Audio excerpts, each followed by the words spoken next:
Well, shocking, I know, but Star Beast was crap. There you go. And especially thanks to Russell T Davies for giving everyone fair warning. And he did with that Davros crap. You know, that told you everything.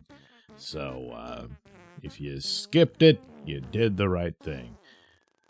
Unfortunately, I didn't. I still have a DP subscription, so it's like, well, paid for it already.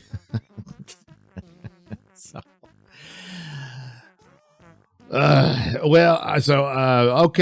it's the first special, and the setup is just David Tennant standing in space telling you, recapping you on the whole Donna Noble meta-crisis situation. And, why do I have this face again? Now, look, I understand not resolving that in your first episode. Odds that they'll have any satisfying resolution to it, virtually zero. I imagine there'll just be some dialogue in the third episode. And then I guess they introduce Ncuti Gatwa, and that's that. So, whatever, but the handling of all of that, just lazy, really nothing. He just shows up in town and bumps into Donna, and no real setup as to why. You see, it would be interesting if he's like trying to figure this out and, he ends up there. And then begins to realize he does little lines here. This couldn't have been an accident. Someone is manipulating this. And, yeah, someone is. But we only know that because we already know the Celestial Toymaker is the ultimate enemy here. But it's, oh, jeez. So, and by the way, Donna Noble's daughter is trans.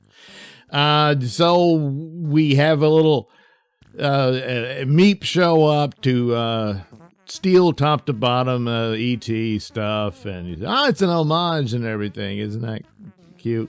Donna gave away all her lottery money, so now her daughter Rose has to make toys, and apparently they're popular. So there you go.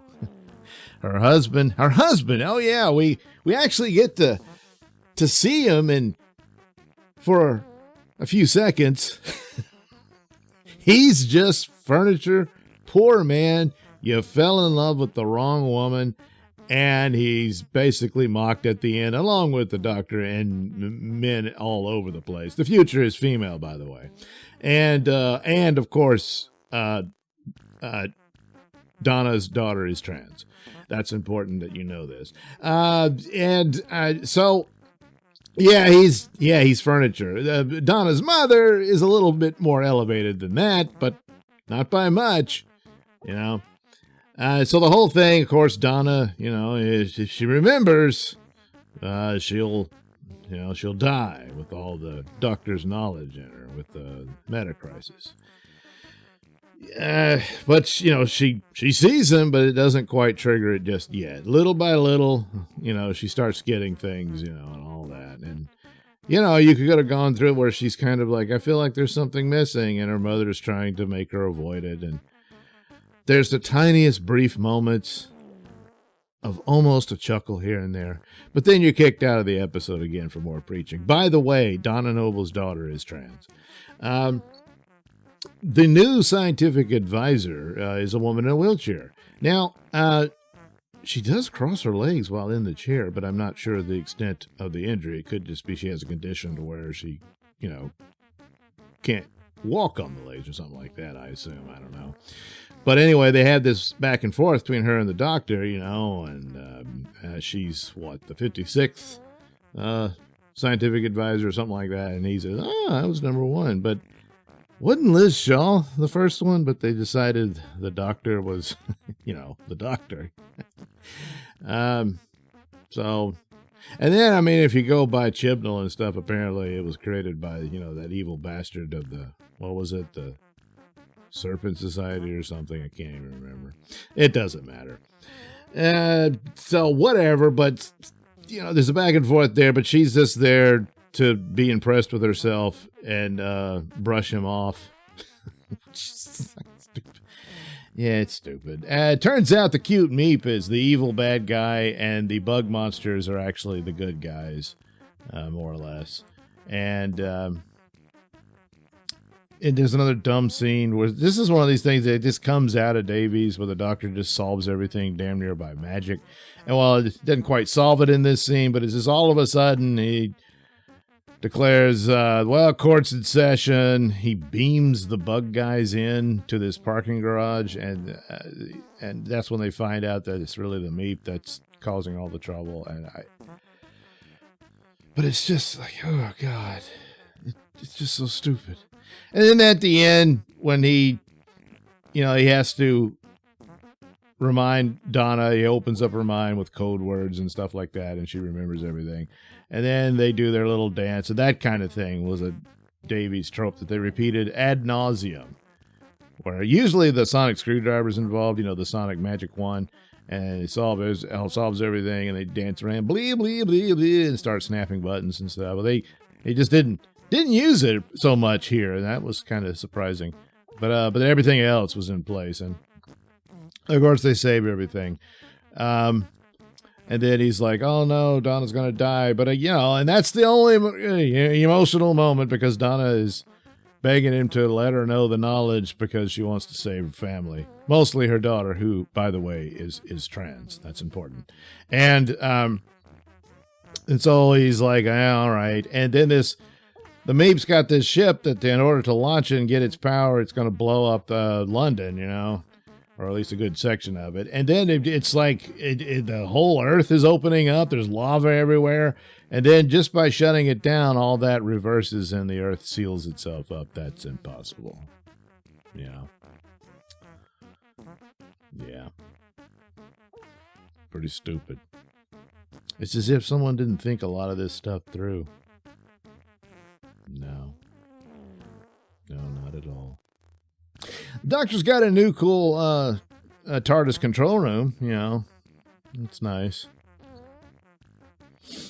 But, so the meta-crisis thing, boy, how do you resolve that? Now, I'll give him this. That's actually makes sense. Donna had a child. The child shares in that Time Lord essence stuff.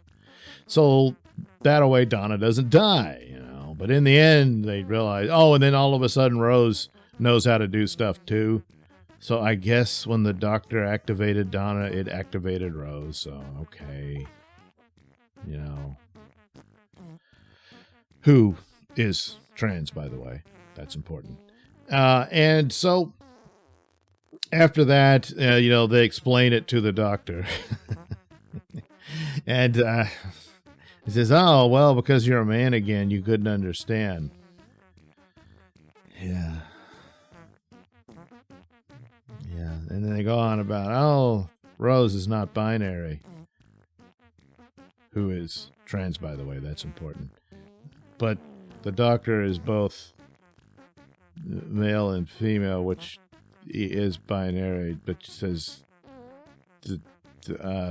Donna's binary, but then Donna wouldn't. She's female. Yeah.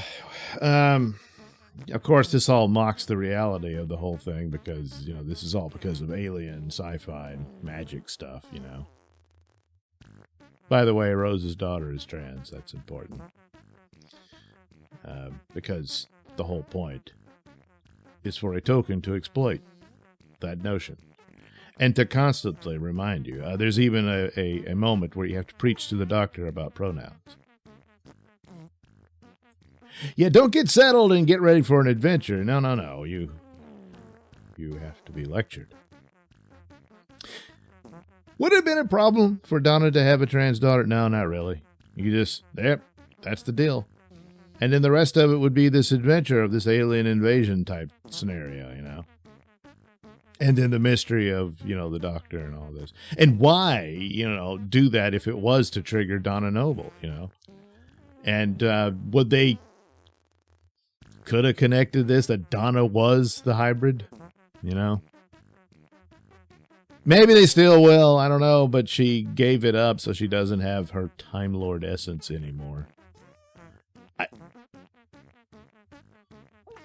Yeah, maybe. But again, no one cared. Because we were busy tokenizing trans people. By the way, Donna Nova's daughter is trans. And that's all you really needed to know. Because that was the whole point. And you're a horrible person. That's it. Yeah. Oh, and he gets a new TARDIS control. Oh, I already mentioned that, yeah.